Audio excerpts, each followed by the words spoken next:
Never forget that justice is what love looks like in public. Cornell West. Hi, my name is Jess. I am a member of this congregation and of the 8th Principal Task Force. Today I'm summarizing the governance section from the Widening the Circle report. Some background to understand the word governance in this context. Quoting Widening the Circle, when we talk about governance, we are talking about power. When we talk about power combined with prejudice and the centering of the dominant group and their ways of being and doing, we are talking about oppression. There is a section in the report taken from a previous blog published by the Commission on Institutional Change.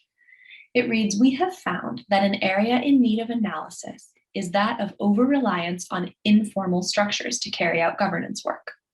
Informal structures rely on social relationships and thus tend to privilege people from the dominant culture in a community or organization.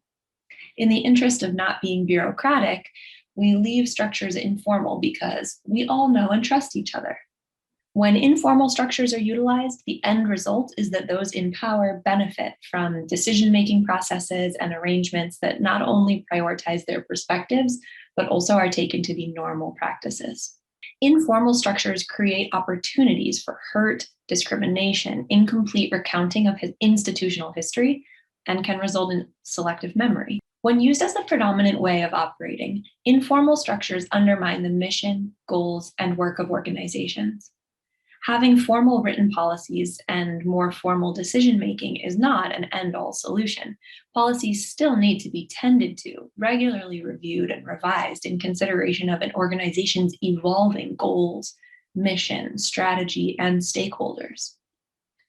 The report also talks about polity, a form or process of governing and government, and one person quoted states that we as Unitarian Universalists cling to polity to mean that each congregation can do whatever it wants. This can be viewed as a form of the rugged individualism that taints our beloved community and is in contrast to the ideas of collectivism and aloha.